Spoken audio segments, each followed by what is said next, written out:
每日讀經與你同行。馬太福音第13章，耶穌在第13章講咗多個比喻嚟到說明天國嘅事。比喻係一種教導方法，透過常見嘅事物去類比相關嘅屬靈真理，目的係引起興趣，啟發聽見嘅人去思想領會。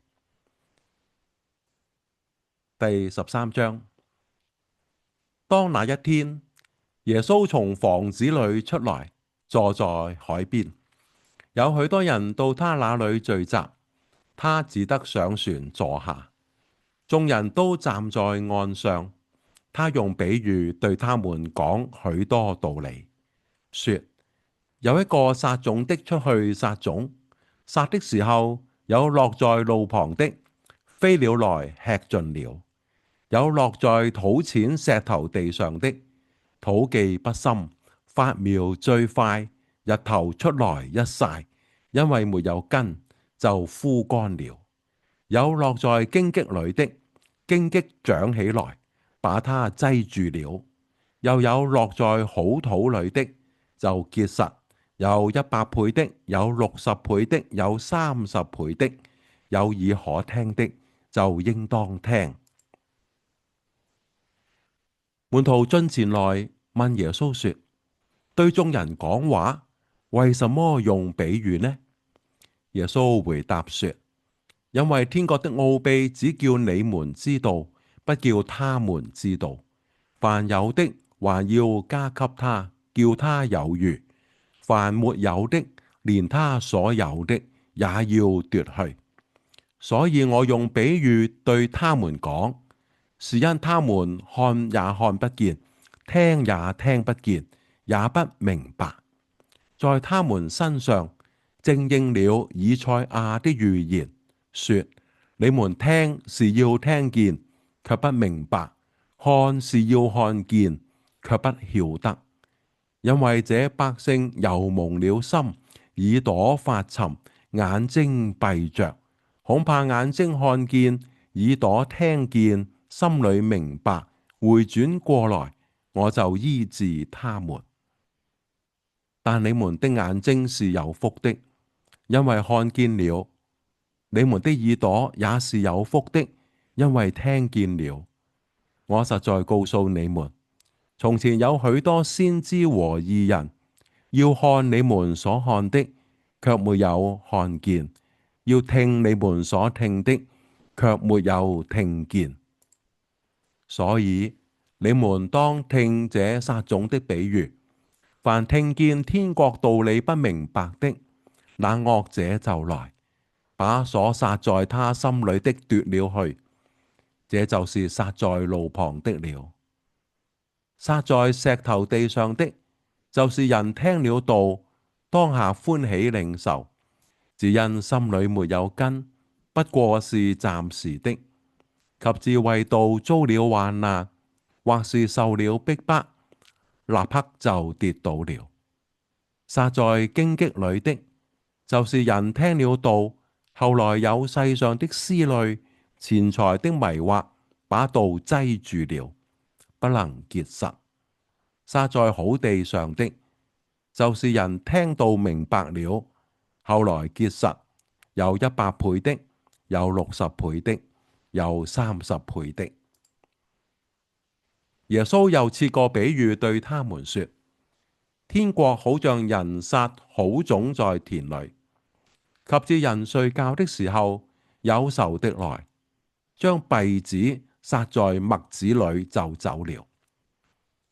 到長苗吐穗的時候，稗子也顯出來。田主的僕人來告訴他說：主啊，你不是撒好種在田裏嗎？從哪裏來的稗子呢？主人說：這是仇敵做的。僕人說：你要我們去薅出來嗎？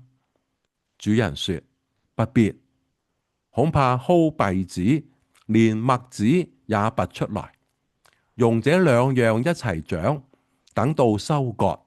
當收割的時候，我要對收割的人說：先將稗子薅出來，捆成捆留着燒，唯有麥子要收在倉裏。他又設比喻對他們說：天國好像一粒芥菜種，有人拿去種在田裏，這原是百種裏最小的，等到長起來，卻比各樣的菜都大，且成了樹，天上的飛鳥來宿在它的枝上。他又對他們講個比喻說：天國好像麵酵，有婦人拿來藏在三斗麵裏，直等全團都發起來。這都是耶穌用比喻對眾人說的話。若不用比喻，就不對他們說什麼。這是要應驗先知的話，說：我要開口用比喻，把創世以來所隱藏的事發明出來。當下耶穌離開眾人，進了房子。他的門徒進前來說：請把田間稗子的比喻講給我們聽。